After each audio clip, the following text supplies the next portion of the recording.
The words hit like a fist to the chest. I don't find you attractive anymore, Mark.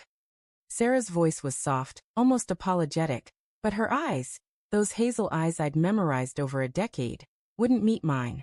We sat at our scratched oak kitchen table, the hum of the refrigerator filling the silence that followed. Her coffee mug, half full, sat cold between us, a thin ring of lipstick staining the rim. My fingers tightened around my own mug, the ceramic burning my palms, but I didn't let go. I couldn't. It was the only thing grounding me as the room spun. I forced a laugh, jagged and wrong. What do you mean, Sarah? After 11 years, you just wake up one day and decide I'm not enough. My voice cracked, betraying the bravado I didn't feel. She shifted in her chair, her sundress catching the late afternoon light streaming through the window. The golden glow made her look like the woman I'd proposed to under a willow tree. But her words carved a stranger out of her. It's not sudden, she said, finally looking at me, her gaze heavy with something I couldn't name. Pity maybe, or guilt. It's been building. You've been distant. Working late. Always tired. I don't feel seen anymore. Her words were measured, rehearsed, like she'd practiced this in front of a mirror. I wanted to argue, to remind her of the nights I'd cooked dinner, the mornings I'd kissed her awake, but my throat felt like it was lined with broken glass. I noticed the way her fingers fidgeted with her wedding ring, twisting it like she was testing its weight. A red flag, small but sharp, pricked at the back of my mind. I pushed it down. She was stressed, I told myself. We both were. The mortgage, the endless repairs on our aging house, the grind of life, it wore us down. This was just a rough patch. Every marriage had them. Days blurred into weeks. I tried harder. Flowers on her nightstand, her favorite Merlot chilling in the fridge, a weekend getaway planned. But her smiles were tight, her touches fleeting. At night, she'd scroll her phone, the blue light casting shadows across her face. Her laughter soft but not for me. Just a friend from work, she'd say when I asked, her tone light but her eyes darting away. I didn't press. I trusted her. I had to. Then came the car. A sleek, midnight blue sedan, bought with a bonus I'd saved for months. I'd imagined her face lighting up, her arms around me, a spark rekindled. When I pulled into the driveway, she stepped outside, her expression unreadable.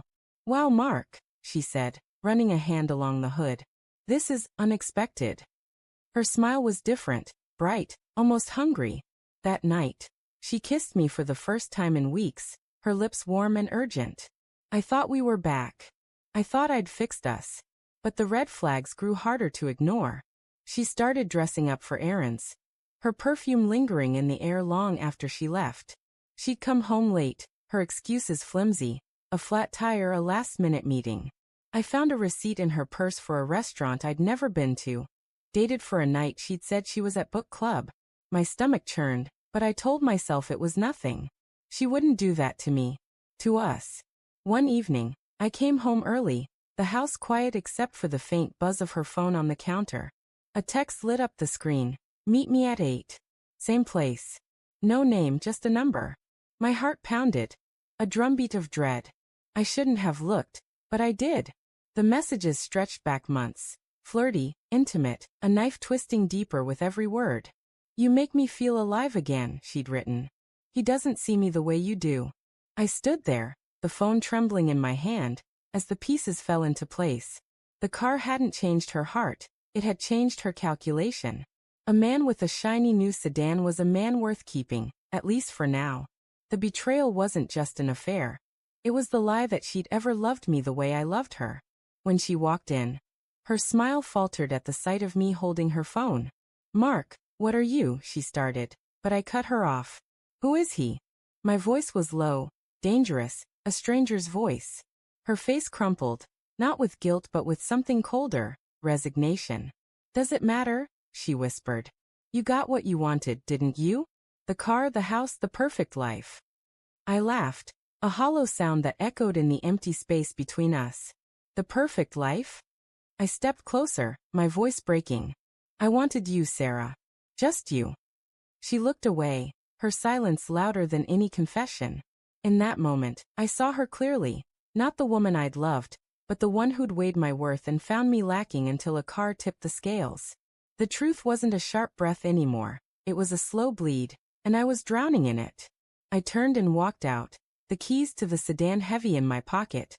The driveway gleamed under the streetlights, the car a silent witness to our unraveling. I didn't know where I was going, but I knew I couldn't stay. Not in that house. Not with her. The road stretched ahead, dark and endless. And I drove, chasing a horizon that might never feel like home again.